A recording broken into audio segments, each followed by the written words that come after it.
All right, ladies and gentlemen, we have an update. Another update, yes.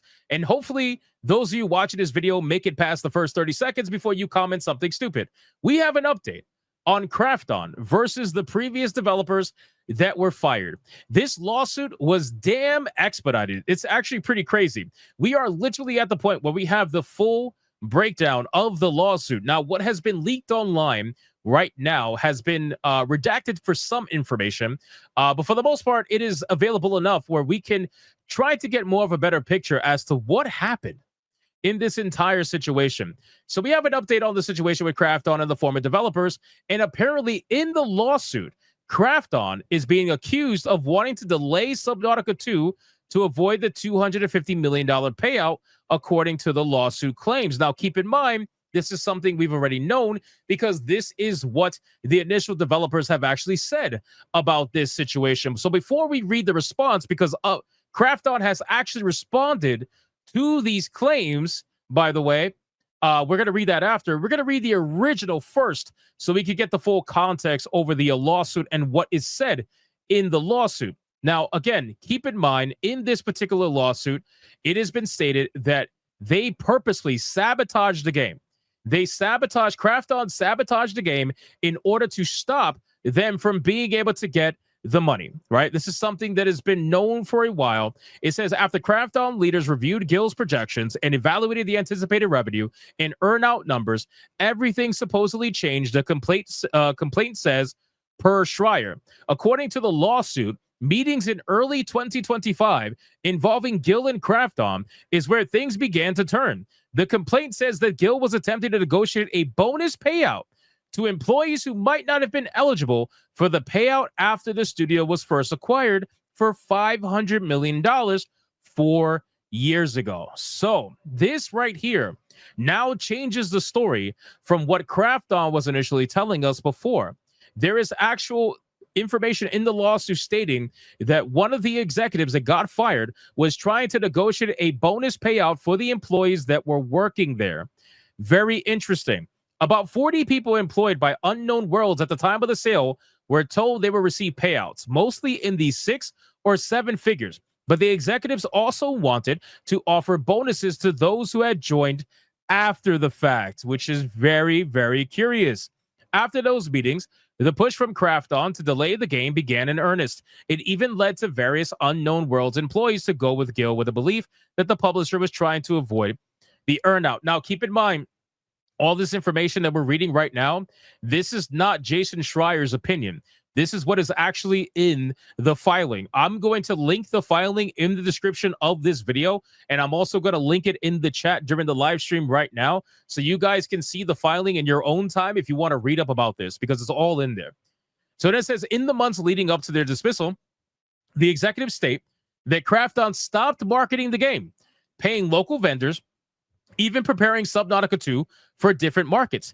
Krafton, the suit says, even failed to respond to emails leading to the studio missing out on highly valuable promotion of the game. The lawsuit by the former Subnautica 2 leadership says that Krafton offered lower payouts before deciding to let them go at the beginning of July. After their termination, Krafton cited an abandonment of responsibilities as a reason for the decision. So it seems as if Krafton tried to offer them less money, which would lead me to believe the story of the original developers, where they're basically trying to say Krafton is trying to avoid paying out the money at all, or at least trying to pay out as little as possible compared to the initial offer of $250 million. It seems very sus to me. Per Bloomberg, Krafton didn't believe Subnautica 2 had enough content for release, nor did it feel innovative enough. The executives and developers at Unknown Worlds, for that matter, believed it was in good enough shape to hit early access on time. The plot definitely thickens here. Krafton has not responded to Insider Gaming, but they have. Let's read their response now. Let's scroll up, because they've officially responded. Krafton has sent the following statement to Insider Gaming regarding the lawsuit from Subnautica 2's former leadership. So before we read the statement, I just want to make it very clear. There is no side that I am on personally. I have no stake in this game, okay? I do not play Subnautica. I just find this very interesting from a studio and development and business standpoint that Krafton is seemingly trying to get away with this, right? Now, when I said that Krafton pulled a big W, it's because Krafton initially, with their last statement before any of this information comes out, they went for the PR jugular in a sense, and they tried to make themselves look as good as possible by basically saying they're going to extend the bonus that was allowed for the 40 developers. And then on top of that, they were going to offer them money up front this year based off their projected earnings for next year. So they were trying to essentially buy off the developers that were left at the studio. So they were trying to make themselves look as good as possible, obviously, and they were trying to buy them out. Everybody could see that from a mile away. But from a PR standpoint, it was a really good look, and they knew exactly what they were doing. But now that the lawsuit has come out, and the information has come out, obviously these are still allegations. We don't know if this is true, so I'm not going to fully trust the other developers. But from the information we have in this lawsuit right now, it does in fact look not good for Krafton. So this story is all over the place right now. It is literally everywhere.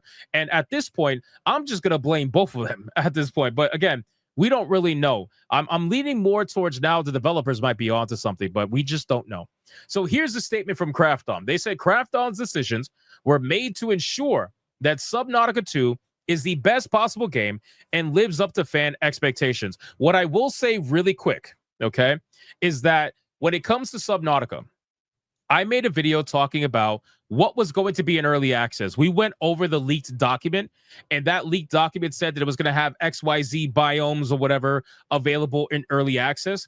And I'm not going to lie to you guys. I had a lot of comments on my video from Subnautica players telling me that the information they saw in that leaked document made them feel like the game was going to be bare bones, even for early access. Okay. Now, I understand for a lot of people, early access, you have the understanding that the game is going to be missing content. The game is not going to be fully fleshed out. That is the whole reason for early access to be a thing. But even for early access, they were viewing it as minimal content. So you can take that for what it's worth.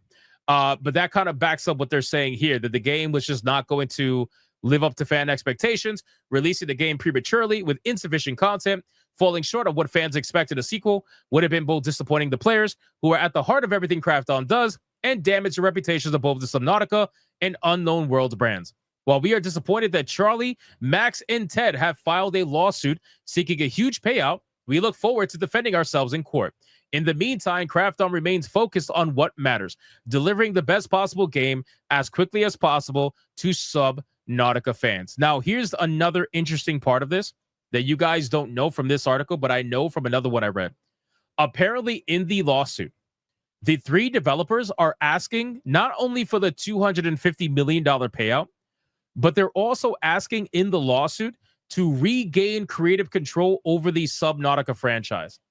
That is one of the things that is in the actual statement for the lawsuit. So they're not only fighting for the money, they're fighting for creative control over Subnautica again.